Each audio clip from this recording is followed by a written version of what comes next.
अस्सलामुअलैकुम नाजरीन, प्रोग्राम है एक स्पेशल। मैं हूँ रिमशा शब्बीर। पाकिस्तानी क़यादत सऊदी अरब के तारीख साज दौरे के बाद अमरीका में मौजूद है, जहाँ पर अमरीकी सदर डोनाल्ड ट्रंप से मुलाकात हुई। वज़ीर आज़म का वफ़द तैयब उर्दगान और मुतअद्दिद मुस्लिम ममालिक के रहनुमाओं से भी मिला। वज़ीर आज़म पाकिस्तान ने जनरल असम्बली से खिताब भी किया।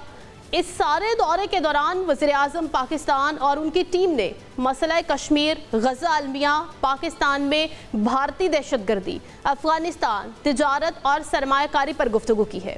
वाइट हाउस से लेकर रियाद, बीजिंग, अंकारा, बाकू और तेहरान आज सब्ज़ हलाली परचम बुलंद हो रहा है। सऊदी अरब के साथ एक तारीखी दिफाई मुआहिदे से लेकर भारत के खिलाफ पाकिस्तान की स्ट्रेटेजिक ताकत को बढ़ाने और वाशिंगटन के ओवल ऑफिस तक दोबारा रसाई हासिल करने तक पाकिस्तान आज अक़वाम आलम की आंखों का तारा बना हुआ है। पाकिस्तान की इन्हीं कामयाबियों पर बात करेंगे। हमारे साथ मौजूद हैं ब्रिगेडियर रिटायर्ड गजनफर अली साहब, दिफाई तज्ज़ियाकार हैं। हमारे साथ मौजूद हैं राना एजाज, माहिर आलमी उमूर, और सफ़ीर शाहिद कियानी साहब। बहुत शुक्रिया आप तीनों मेहमानों का। शाहिद कियानी साहब, गुफ्तगू का आगाज़ मैं आपसे करूँगी। हम देख रहे हैं कि बहुत ही अहम मुलाकातें जारी हैं और वज़ीर आज़म का दौरा अमरीका है और डोनाल्ड ट्रंप से मुलाकात होती है, फिर फील्ड मार्शल की भी मुलाकात हुई है। किस तरह से देखते हैं आप इन मुलाकातों को, क्या अहमियत इख्तियार कर चुकी हैं? पहले तो मैं आपकी तारीफ करूंगा कि आपने इस पूरे दौरे को जो वज़ीर आज़म साहब की है बड़ा अच्छा सम अप किया है, बहुत ही अच्छा। I must commend you. Thank you sir. देखिए बात ये है कि हिंदुस्तान काफी अरसे से हमारे पीछे पड़ा रहा कि जी ये तो इनकी तो खारिजा पॉलिसी नाकाम होगी। मैं थोड़ा सा पीछे जाऊंगा सिर्फ एक सेकंड के लिए कि हमारी जो कामयाबी शुरू हुई, मैं समझता हूँ जो दिखाया ग्लोबली, जो इसे कहते हैं लैंडमार्क, वो एफसीओ की जो अपने हेड्स ऑफ गवर्नमेंट की पिछले साल जो समिट हुई पाकिस्तान हेड्स ऑफ गवर्नमेंट की, उसके अंदर आप देखें कि सारे जो लीडिंग लीडर्स हैं, इसमें रूसी वज़ीर आज़म भी थे, सेंट्रल एशियन रिपब्लिक के भी थे, चीन के वज़ीर आज़म, वो सारे के सारे पाकिस्तान हैं। क्योंकि एक्नॉलेज किया पाकिस्तान की, लेकिन जियो पोलिटिकल लोकेशन जो पाकिस्तान की, इसको आप कभी भी इग्नोर नहीं कर सकते। उसके बाद एक series of head of states की विजिट हुई, इसमें तुर्की के वज़ीर आज़म भी थे, मलेशिया के हाई प्रेसिडेंट भी आए थे। फिर आगे जब चलते जाएं तो फिर ये जो पहलगाम का जो इंसिडेंट हुआ, जिसके ऊपर हिंदुस्तान ने बगैर एलिगेशन प्रूव किए हुए हमारे पे अटैक किए, फिर उसको खून दिखानी पड़ी। इससे पाकिस्तान की इमेज, और फिर उसकी बात जो बात असल हुई वो थी बैटल ऑफ नैरेटिव। पाकिस्तान का नैरेटिव था कि जी हम तो चाहते हैं कि इंटरनेशनल इन्वेस्टिगेशन हो ये पहलगाम के ऊपर, और हम इसको हम कंडेम भी करते जो इंसिडेंट हुआ था, लेकिन हमारा इसमें कोई लेना देना नहीं। इंडिया ने नहीं माना। फिर आप देखें कि क्या हुआ, मार तो खाई जो थी फौजी एतवार से, लेकिन उसके बाद जो पाकिस्तान का एक डेलीगेशन जो बिलावल भुट्टो साहब की क़यादत में गया, 3 बड़े मुल्कों में गया, अमेरिका, बरतानिया और यूरोपियन यूनियन, ब्रसेल्स। वहां पर जो बैटल ऑफ नैरेटिव थी वो थी बेस्ड ऑन ट्रूथ, सच्चाई पर बेस्ड थी। हमने सच बोला, ग्लोबली लोगों ने एक्सेप्ट किया, जबकि हिंदुस्तान की यही टीम बाहर जो मुल्कों में गई किसी ने एक्सेप्ट नहीं किया। तो और फिर अमेरिका के सदर बार बार कहते रहे कि जी मैंने ये जंग बंद करवाई, आज तक हिंदुस्तान डिनायल मोड में है। तो ये चीजें चलती नहीं है। आप हिंदुस्तान बेशक कहे जी मैं रीजनल पावर हूँ, कौन मानेगा आपकी बात को जब आप झूठ पे बेस्ड हैं। तो ये जो इस वक्त विजिट हुई है, यूएन जनरल असेंबली में मिले हैं, तकरीर की है वज़ीर आज़म साहब ने, फिर वो जो की है अपना जो एक select group of Muslim leaders को प्रेसिडेंट ट्रंप मिले, और फिर प्रेसिडेंट ट्रंप और चीफ ऑफ आर्मी स्टाफ जो हैं वो दोनों एक ही जगह मिले। तो ये छोटी चीजें नहीं है। मैं समझता हूँ कि हमारी खारिजा पॉलिसी के लैंडमार्क्स हैं जो आगे जा रहे हैं, माशाल्लाह जिसे कहते हैं जी। तो ये चीजें हम भूल नहीं सकते, ना हिंदुस्तान इसको इग्नोर करे।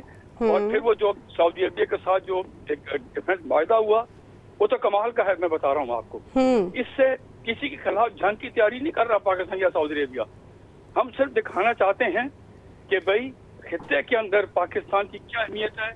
ये कतर के बाद जो अटैक हुआ था, उसके बाद सऊदी अरेबिया ने और आगे मुल्कों ने पाकिस्तान की रीजनल जो है एक पावर है उसको एक्नॉलेज किया है। तो हम उम्मीद करते हैं कि अब इंशाल्लाह पाकिस्तान की ये कामयाबी और आगे बढ़ेंगी। सही, इंशाल्लाह। ब्रिगेडियर गजनफर अली साहब, आपकी क्या रीडिंग्स है, आप क्या कहेंगे? क्योंकि हम देख रहे हैं कि खिताब जो किया वज़ीर-ए-आज़म शहबाज शरीफ ने बहुत ही अहमियत का हामिल रहा और बहुत ही अच्छा खिताब रहा। उन्होंने अपने खिताब में ये भी कहा कि अब हम अमन चाहते हैं और भारत से उन्होंने मुज़ाकरात की भी पेशकश की है कि अब हम मुज़ाकरात चाहते हैं। आपको क्या लगता है कि भारत मुज़ाकरात की टेबल पर आएगा? क्योंकि दूसरी जानिब अगर हम देखें तो भारत मशक़ें भी कर रहा है और ये भी बातें गर्दिश कर रही हैं कि भारत फिर से हमला कर सकता है। आपको क्या लगता है? जहाँ तक आपने एक अपना दरमियान की स्टेटमेंट दी कि क्या भारत मुज़ाकरात की टेबल पे आएगा, तो पहली बात तो उसका जवाब बड़ा स्ट्रेट किया कि भारत कभी भी मुज़ाकरात की टेबल पे नहीं आएगा। अच्छा। क्योंकि पाकिस्तान ने पहली दफा नहीं है कि पाकिस्तान ने भारत को ऑफर किया और फिर जाए बैठ के मुज़ाकरात करते हैं।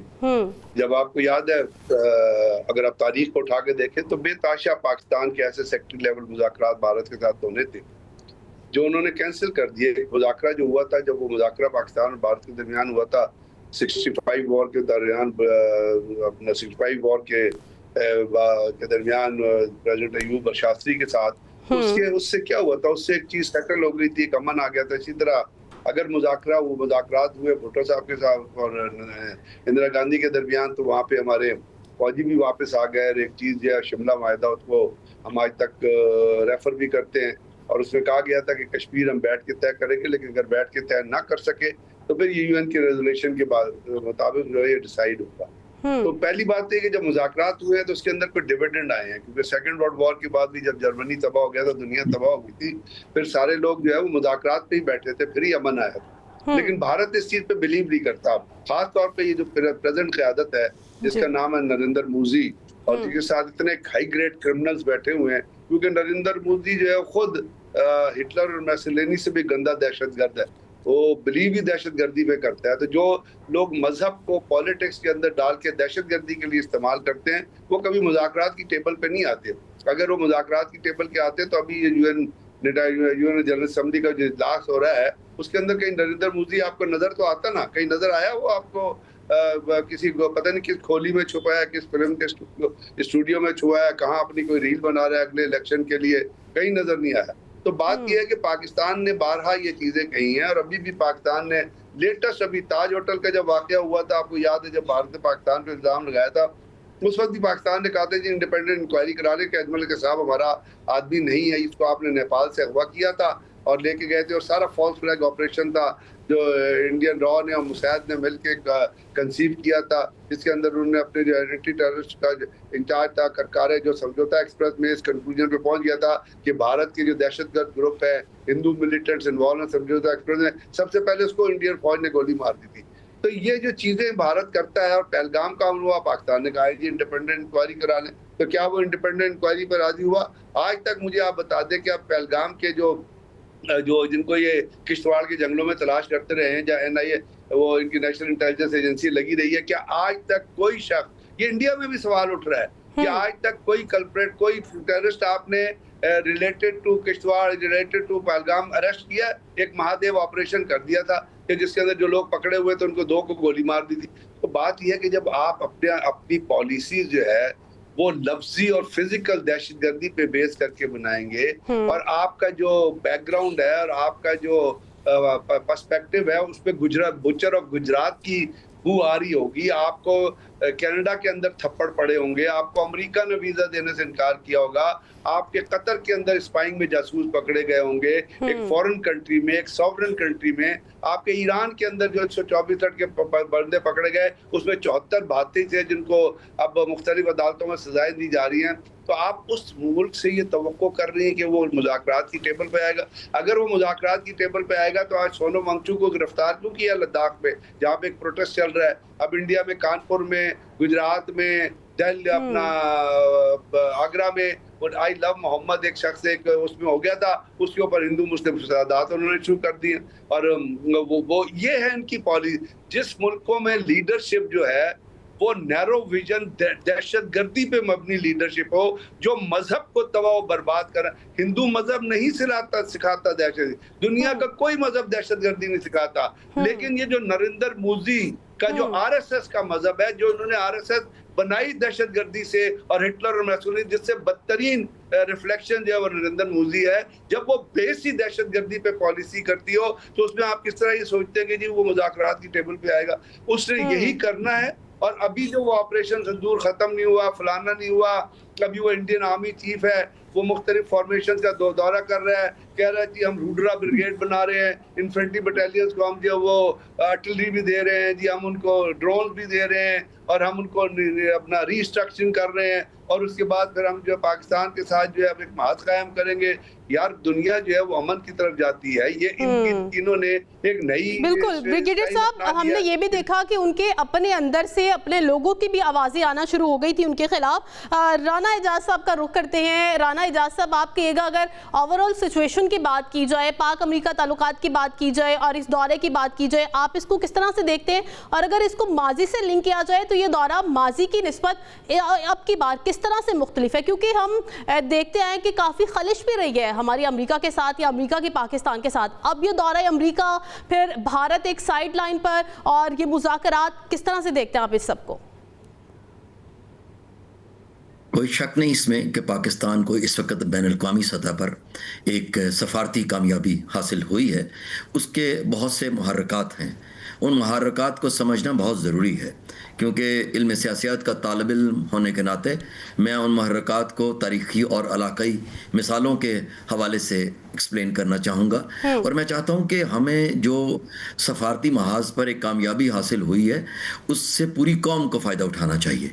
अगर ये सफारती महाज पर हासिल होने वाली कामयाबी सिर्फ एलीट कैप्चर का शिकार हो जाती है और पाकिस्तान में एक आम आदमी की जो हालत है वो वैसे ही रहती है, और अंदरूनी सतह पर जो सियासी जो जिसको हम जवाज़ या इंग्लिश में हम इसको कहते हैं पॉलिटिकल लेजिटिमेसी का क्वेश्चन लगा रहेगा, तो उससे ये जो हमें इकोनॉमिक फ्रूट्स हैं वो इक्विटेबली माशरे में तकसीम होते हुए नज़र नहीं आते। तो मैंने आपसे कहा कि मैं इसको तारीख़ी और इलाक़ाई मिसालों से वाज़े करूँगा।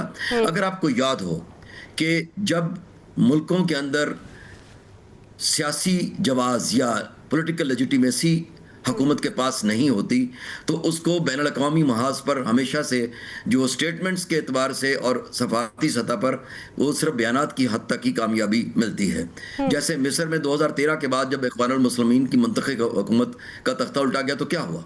फ़ौजी क़यादत ने इक़्तिदार संभाला, मिस्र को अंदरूनी जवाज़ के बहरान का सामना था। अब अमेरिका और यूरोपीय ममालिक ने कोई बात नहीं की इंसानी हकूक़ की, बल्कि उन्होंने कहा कि जी हम आपके साथ हैं, आए इकट्ठे खड़े होते हैं। उससे क्या हुआ? मिस्र मज़ीद बैरूनी निसार का शिकार हो गया और इसराइल फ़लस्तीन पॉलिसी में मगरबी एजेंडे के बिल्कुल करीब आ गया, और बल्कि ना सिर्फ करीब आ गया, उसी में उसके मुताबिक ही चला। इसी तरह आप अफगानिस्तान को देखें, 2001 से लेकर 2021 तक तालिबान के खात्मे के बाद क्या हुआ? जो हुकूमतें जितनी भी बनी वो डिफेक्टो थी, वो गवर्नमेंट्स दाखिली तौर पर कमज़ोर हो गया मुल्क, और ज़्यादातर इन्हिसार उसका अमरीकी फ़ौज और इमदाद पर पड़ गया। अमेरिका ने अपनी मर्ज़ी से हर काम करने की कोशिश की।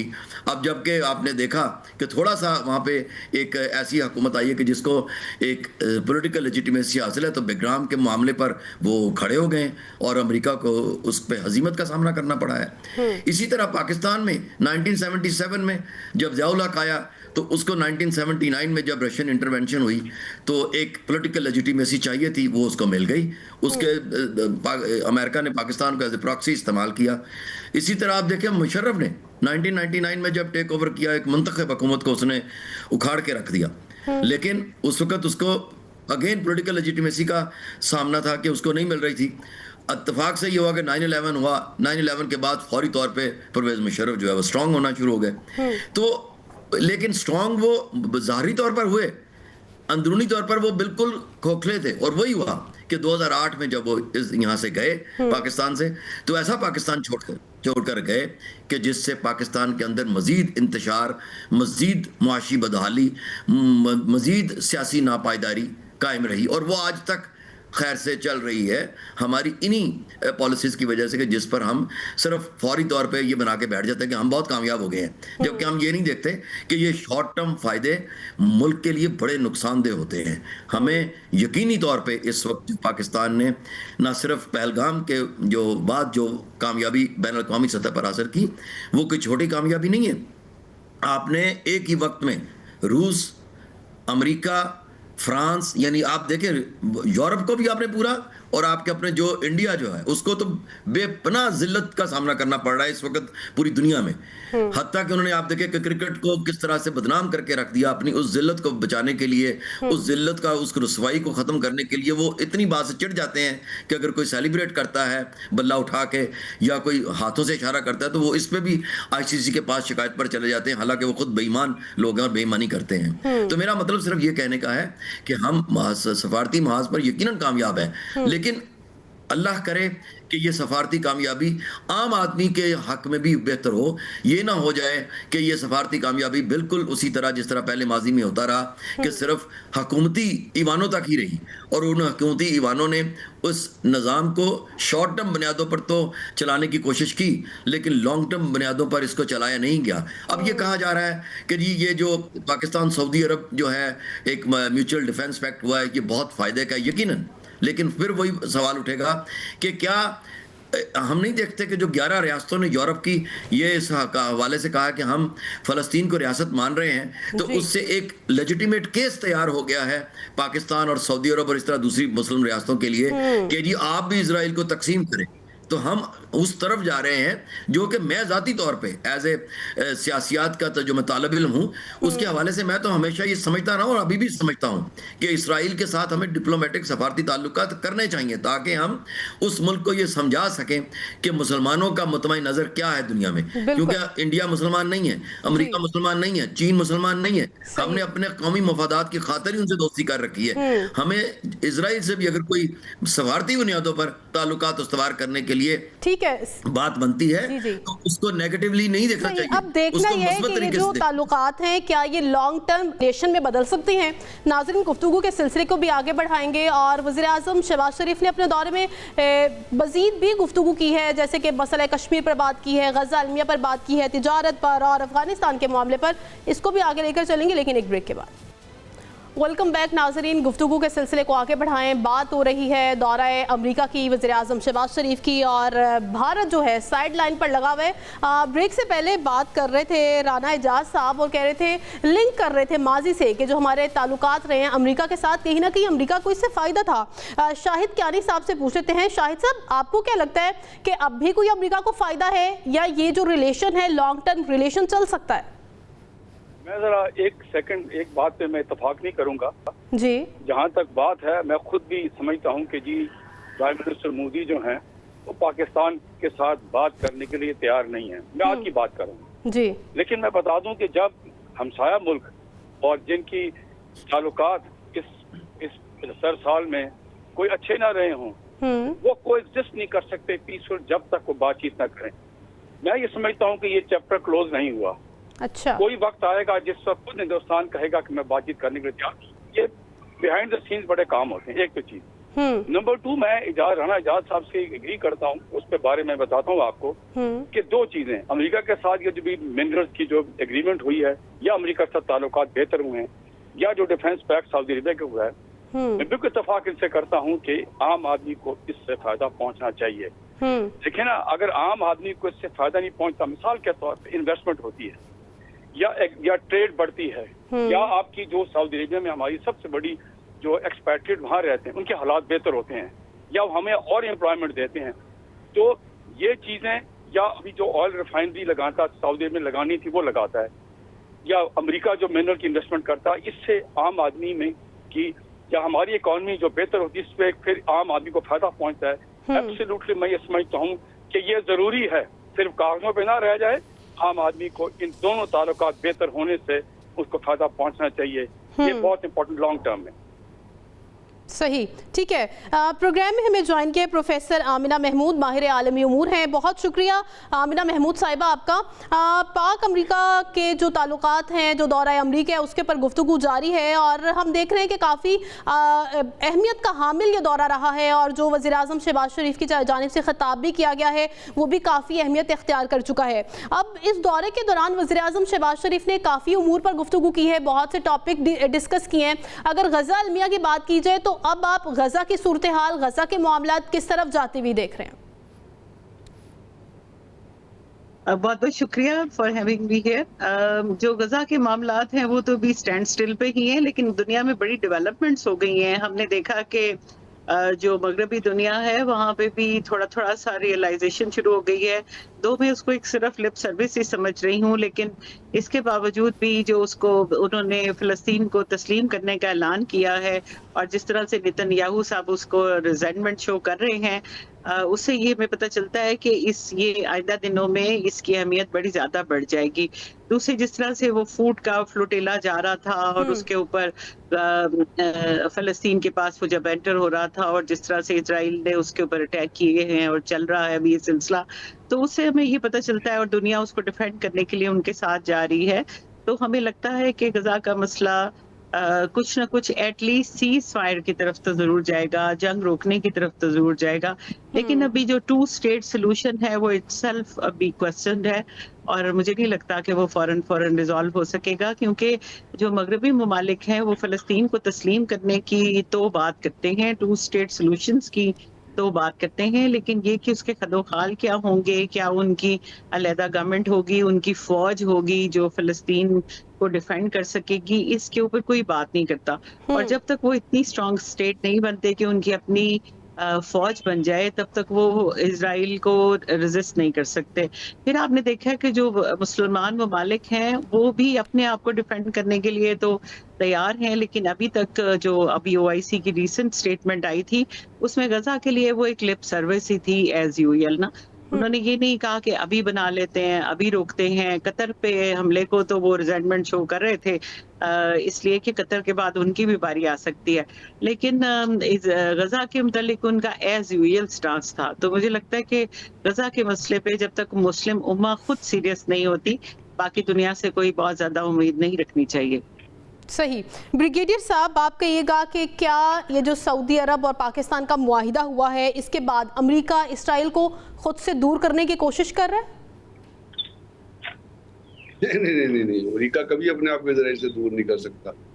हर चीज को तारीख के औराक में देखा करिए ना। अमेरिका को इजराइल को बनाने वाला अमेरिका है। अभी जो एस्टिमेट्स आ रहे हैं उसमें कह रहा है कि अमेरिका ने जो बाइडन, वो जो एक बुढ़ा किस्म का प्रेसिडेंट था जिसको पता नहीं होता था वो चलता किधर और जा किधर रहा है, उसके दौर में अमेरिका इजराइल को ये गजा की वॉर के लिए $22 बिलियन की इमदाद दी गई थी, जिसका मतलब जो एस्टिमेट करते हैं कि 70% ऑफ वॉर जो है, वॉर एक्सपेंसेस जो है वो अमेरिका ने उठाए थे इस गजा की वॉर। यानी अमेरिका की मदद से जो है ये जो लाखों लोग जो हैं और 18,000 बच्चे जिनके नाम जो हैं वो वाशिंगटन पोस्ट ने शाया किए बाकायदा अपने एडिशन में और उनके नाम बताए, और 6,000 वो बच्चे जिनमें से। लेकिन सर, डोनाल्ड ट्रंप की जानिब से तो कहा गया है कि अब इसराइल को झुकना पड़ेगा।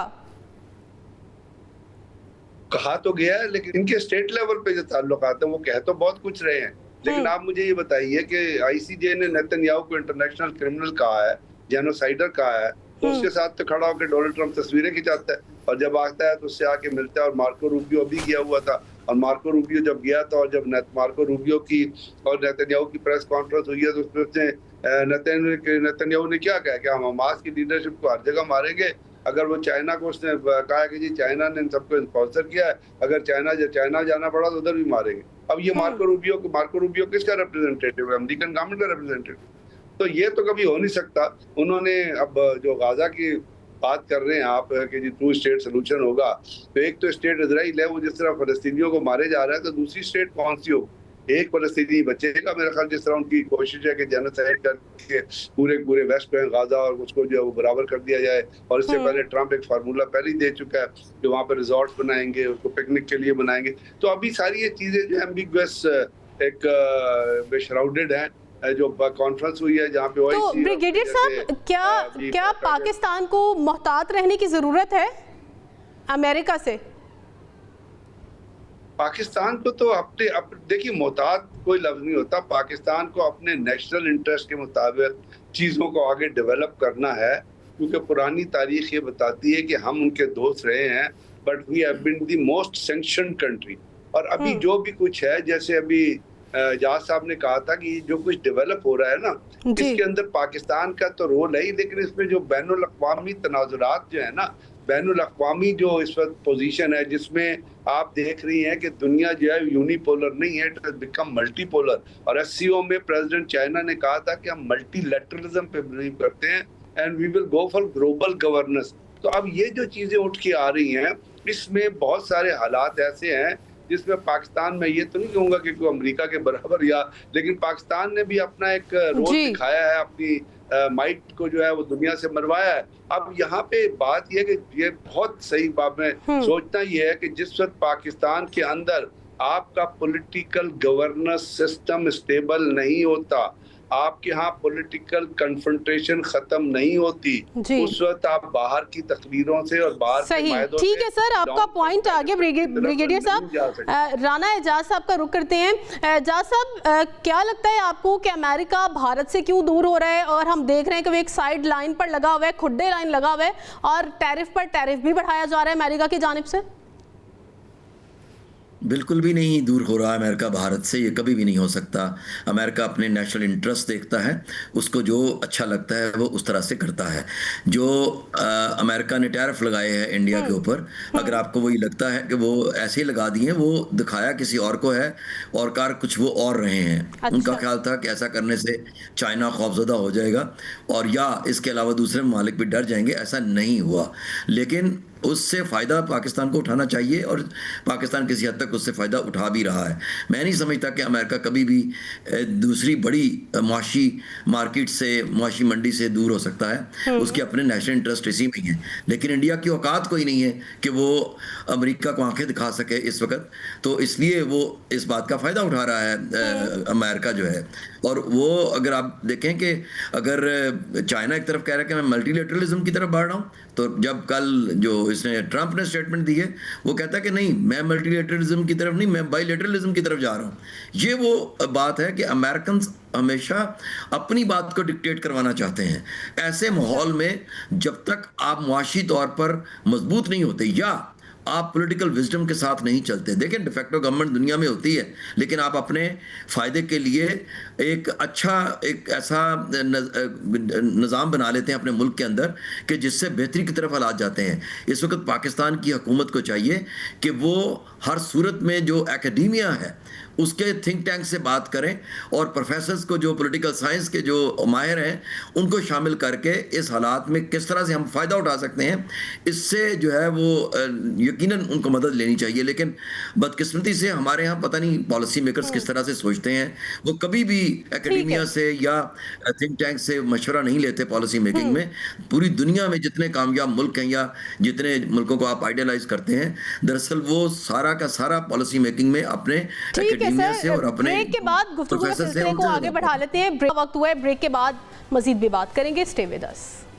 वेलकम बैक नाजरीन। ब्रिगेडियर साहब, आप कहिएगा कि आपको क्या लगता है कि पाकिस्तानी क़यादत की कामयाबियां जो हैं वो पाक भारत ताल्लुकात पर असरअंदाज हो रही हैं?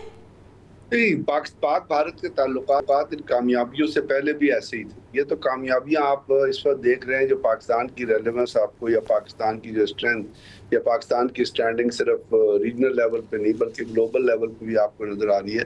वो तो उस वक्त के बाद नजर आ रही है जब भारत ने खुद ही रात के अंधेरे में पाकिस्तान पर हमला किया था और उसके बाद स्टैंड ऑफ डिस्टेंस से फायर किया, दुनिया में शोर मचाया कि हमने दहशतगर्दी के मरकज को स्ट्रैक किया है। फिर ये भी कहा कि हमने पाकिस्तान फौज को कहा आप इससे बाहर रहें। उसके बाद पाकिस्तान ने जिस तरह जवाब दिया, और उस जवाब में जो पाकिस्तान ने टेक्नोलॉजी इस्तेमाल की, वो तो अपनी जगह थी, लेकिन जो पाकिस्तान की स्ट्रेटजी थी, जो आपकी मिलिट्री स्ट्रेटजी थी, वो बड़ी अपेरेंट थी। यानी भी पूरी दुनिया में आप जाएं, जहां आप जाएंगी आर्मीज में, वहाँ मल्टी डोमेन ऑपरेशंस की बात हो रही है, जो मार्शल अपना हमारे ब्रीफिंग देते हुए उन्होंने बताया था, औरंगजेब साहब ने।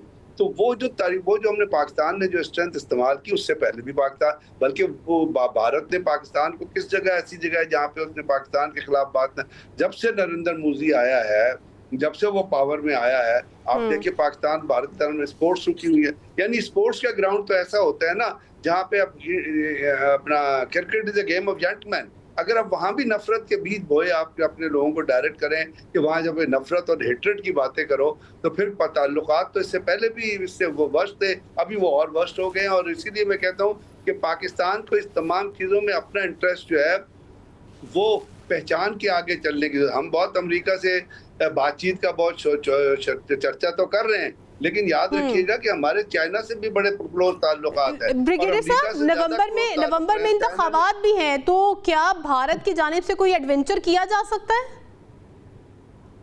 नवंबर में बिहार के इंतखाबात है ना जी जी, नेशनल इंतखाबात तो नहीं है बिहार के इंतखाब नहीं। मेरा नहीं, वो जहां तक आप बात करती है मिस एडवेंचर की, वो तो भारत खुद ही मैसेज दे रहा है ना आपको कि जी हम कुछ करेंगे, और वो बार बार दे रहा है। लेकिन मेरा ख्याल जब आप एक अपना स्ट्रेटजी एक खित्ते के हालात से, दुनिया के हालात से देखते हैं, तो मुझे नहीं लगता कि भारत की कोई ऐसे मिसएडवेंचर करने की इस दफा हिम्मत होगी, क्योंकि उसको पता है फिर उसको जवाब मिलेगा। और वहाँ पे भारत के बहुत सारे इंटेलेक्चुअल्स हैं जो सही सोच रखते हैं, सही डायरेक्शन में चलते हैं, उनको हालात का तजिया करते हैं रियलिस्टिकली। लेकिन ब्रिगेडियर साहब, भारत की जानिब से छेड़छाड़ तो की जाती रहती है ना? तो छेड़छाड़ तो अभी भी हो रही है। क्रिकेट के मैदान में जो हुआ वो छेड़छाड़ ही है ना। लाइन ऑफ कंट्रोल पे फायर होता है, वो छेड़छाड़ ही है। तो छेड़छाड़, तो उसका तो जवाब पाकिस्तान ने दे दिया ना। अब पाकिस्तान को इस तमाम जो सिनेरियो जो डेवलप हुआ है ना, इसका फायदा उठाना है। और मेरे ख्याल में पाकिस्तान को जो बाकी जो पिलर्स ऑफ पावर है ना, चाइना है, रशिया है, उससे जो ताल्लुकात हैं उनको आपके अमेरिका के साथ ताल्लुकात के से बैलेंस करना है। आप सी पैक के मेंबर हैं, सी पैक आपके मुल्क में चल रहा है। BRI जो है चाइना का एक बहुत बड़ा प्रोजेक्ट है। अमेरिका ने सी पैक के खिलाफ कभी हौसला अफजा स्टेटमेंट नहीं दी है। फिर सबसे बड़ी बात यह है, हमारे यहाँ अगर आप ये चाहती हैं कि इस इकोनॉमिक कॉपरेशन के फ्रूट जो हैं वो कॉमन आदमी तक पहुंचे और एलिटिज्म तक ना रहे, तो उसके लिए सबसे पहली बात जो पाकिस्तान की हुकूमत को करनी पड़ेगी आके वो ये है कि आप ये जो ताल्लुकात डेवलप हो रहे हैं अमेरिका से या सऊदी अरब से, जो आपने डिफेंस पैक्ट किया है, जो उसके जरिए हम जो पाकिस्तान में दहशत गर्दी का जो ये नफरत जो अपना है इसको हम ख़त्म करवाएं। और उसके लिए हमें, आपको पता है कि काबुल के अंदर जो मुल्ला याकूब है, जो मुल्ला उमर का बेटा है, और या वो जो सिराजुद्दीन हक्कानी है, ये लोगों के सऊदी अरब से, UAE से काफ़ी इनके ताल्लुकात हैं फ़िक़ही तौर पे भी एक दूसरे से। तो हमें उनको भी इस्तेमाल करें, उनको भी रिक्वेस्ट करनी चाहिए कि आपने कहा है कि एक मुल्क पे हमला दूसरे मुल्क पे तस्वुर होगा, तो हमारे ऊपर तो हमले हो रहे हैं, तो इनको बताएं अफगान इंटरिम गवर्नमेंट को जो दहशतगर्दी को प्रमोट कर रहे हैं। अमेरिका कहता है कि जी हम काउंटर टेररिज्म के एफर्ट में आपके साथ काम करेंगे। तो बात यह है कि जिस वक्त ये दहशतगर्दी का जो मलबा हमारे ऊपर पड़ा हुआ है, ये जो मैनस पड़ा हुआ है, इस वक्त तक ये सेटल नहीं होता, उस वक्त तक आप मुझे बताइए ना, बलूचिस्तान में कौन सी कंपनी आके सरमायाकारी करेगी, या KPK में कौन आएगा? तो सबसे पहले तो हमें अपने इंटरनल हालात में पॉलिटिकल उसके ऊपर काबू रखना चाहिए और उसको ठीक करना होगा। बिल्कुल बिल्कुल ठीक है। राना एजाज साहब, मुशाहिद हुसैन सैयद ने बयान दिया और उन्होंने कहा है कि पाकिस्तान की बात इस वक्त दुनिया सुन रहा है और पाकिस्तान के लिए बेहतरीन वक्त है। आपको क्या लगता है? मुशाहिद हुसैन सैयद साहब की बात बिल्कुल दुरुस्त है, 100% वो दुरुस्त बात कर रहे हैं कि पाकिस्तान की बात इसका दुनिया सुन रहा है। लेकिन जैसे मैंने पहले ही शुरू में कहा कि उसके लिए आपको एक इंटरनल पॉलिटिकल लेजिटिमेसी की ज़रूरत है। इंटरनल पॉलिटिकल लेजिटिमेसी उस वक्त तक नहीं मिल सकती जब तक हुकूमत के अंदर एतमाद नहीं होगा। हुकूमत के अंदर एतमाद तब होगा जब आवाम उनकी बात सुनेगी। उसके लिए बहुत ज़रूरी है कि आप आवाम का एतमाद हासिल करें। अभी पिछले दिनों 2-3 दिन पहले DGI SPR साहब पंजाब यूनिवर्सिटी में आए थे। उन्होंने वाज़ेह तौर पे बताया कि किस तरह से इस मुल्क में और इस रीजन में पीस हो सकता है। वो बता रहे थे कि गयूर कौम, पाकिस्तानी कौम के साथ मिलके हम गारंटर हैं पीस के, और वो सिर्फ और सिर्फ ताकत से आ सकता है। मैं उनकी इस बात को बिल्कुल तायद करता हूँ। हमारी चीफ मिनिस्टर साहिबा ने पिछले दिनों कहा कि इमरान खान किस्से पारीना बन चुके हैं। इसलिए मैं समझता हूँ कि हमें इंटरनल जो एतमाद बहाल करना है हमारी हुकूमत का, उसके लिए उनको चाहिए कि जी जितने पॉलिटिकल प्रिजनर्स हैं इनको बिल्कुल आज़ाद कर दें, कोई इनका फ़ायदा नहीं है। आपकी जो है पॉलिटिकल लेजिटिमेसी इन क्वेश्चन है, उसके लिए ज़रूरी है कि आप इनको आज़ाद करें और अपनी हुकूमत करें और आवाम में इन्फ्लेशन की कमी लेकर आएँ, आवाम को वो तमाम इकोनॉमिक फ्रूट्स दें। तो देखिएगा कि सब कुछ भूल जाएंगे, आवाम किसी को भी याद नहीं रखेंगे, क्योंकि अगर उनकी खुशहाली होगी तो वो सब कुछ याद रखेंगे। अगर उनकी बदहाली होगी तो बैनुल अक़वामी सतह क्या कोई भी आपको इस बात से नहीं बचा सकता कि आप अपने अंदरूनी सतह पर कोई अपना एतमाद बहाल नहीं कर सकते जब तक आप अंदरूनी मसाइल हल नहीं करें। राना एजाज साहब, हमें सिफारती महाज पर क्या करने की जरूरत है? मैंने पहले ही बताया कि सफारती महाज के लिए बहुत ज़रूरी है कि आप इंटरनेशनल रिलेशंस के जो एक्सपर्ट्स हैं मुल्क के अंदर, जो एकेडेमिया में हैं, जो थिंक टैंक्स में हैं, उनसे एक राउंड टेबल कॉन्फ्रेंस करें और उनके साथ मिल बैठें और इन इकोनॉमिक फ्रूट्स को जो अभी हम समझ रहे हैं कि बैनुल अक़वामी सतह से हमें मिलने वाले हैं, ये मिल रहे हैं, उनसे यकीनन फ़ायदा तभी उठाया जा सकता है जब आप एक दानिशमंदी की बुनियाद पर बनाई हुई पॉलिसी या हिकमत अमली को लॉन्ग टर्म लेकर चलेंगे। ये देखें, टैक्टिकल जो बातें हैं ना, शॉर्ट टर्म जो बातें हैं, इसका कोई फायदा नहीं होता, ये सिर्फ बयानात तक रहती हैं और सिर्फ एक जो ठीक है ब्रिगेडियर साहब, हमारे दिफाई और स्ट्रेटेजिक मुआहिदे भी हो रहे हैं, पाक सऊदिया मुआहिदा भी हुआ और बहुत से लोगों को उससे परेशानी भी हुई, अब आप किस तरह से देखते हैं इसे? मेरा ख्याल इससे परेशानी लाख होने की जरूरत नहीं है। परेशानी जो लोगों को लाख हुई थी वो थी जो उसके अंदर इस्तेमाल किया गया था, और एक ख्वाजा आसिफ साहब की जो स्टेटमेंट थी जो अमूमन लोगों को परेशानी में उनकी स्टेटमेंट मुब्तला कर देती है, जिन्होंने कहा था न्यूक्लियर आर्म पर जिक्र किया था।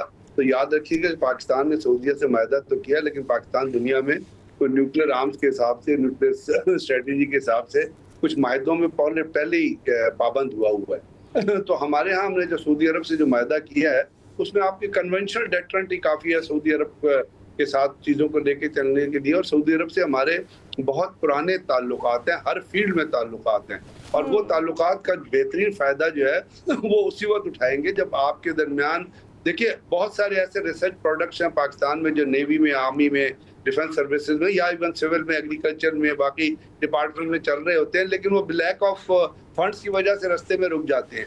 अब अगर हम सऊदी अरब के साथ मिलकर कुछ ऐसे जॉइंट प्रोडक्शन, जॉइंट प्रोजेक्ट्स करेंगे जिसका फ़ायदा उनको भी पहुंचेगा, चाहे वो मुख्तलिफ टेक्नोलॉजीज में हो, डिफेंस रिलेटेड इक्विपमेंट में हो, तो ये चीज़ें हमें यूटिलाइज करनी है। दूसरी मैं समझता हूँ सबसे पहले, मैंने पहले भी आपसे अर्ज किया है कि हमें सऊदी अरब का रोल, सऊदी अरब से कहना चाहिए कि पाकिस्तान के अंदर जो दहशतगर्दी अफगानिस्तान की हो रही है, जिसमें Saudi Arab by way of negotiation एक पार्ट प्ले कर सकता है, क्योंकि इससे पहले आपको पता है पाकिस्तान, चाइना और अफगानिस्तान की एक ट्राइलेटरल कॉन्फ्रेंस हुई है, लेकिन अफगानियों ने वो चाइनीज़ की डायरेक्शन को मानने से इनकार कर दिया, उनकी इंटायर हुकूमत ने, लेकिन सऊदी अरब का भी उनके ऊपर इन्फ्लुएंस है। तो अगर हमारे यहाँ से ये दहशतगर्दी का जो मैनस है इसको हम उखाड़ फेंकते हैं और इसमें ये ख़त्म हो जाता है, तो पाकिस्तान के अंदर बहुत सारी चीज़ें जो हम मुस्तकबिल में इकोनॉमिक, ठीक है सर, आपका पॉइंट आ गया है, प्रोग्राम का वक्त भी ख़त्म हो गया है। मैं आप चारों मेहमानों का शुक्रिया अदा करना चाहूँगी, ब्रिगेडियर गजनफर अली दिफाई तज्जियाकार, एजाज राना माहिर आलमी उमूर, और साबिक सफ़ीर शाहिद कियानी साहब, प्रोफेसर आमिना महमूद साहिबा माहिर आलमी उमूर हमारे साथ मौजूद थी। और मुझे दीजिए नाज़रीन इजाज़त, अल्लाह हाफ़िज़।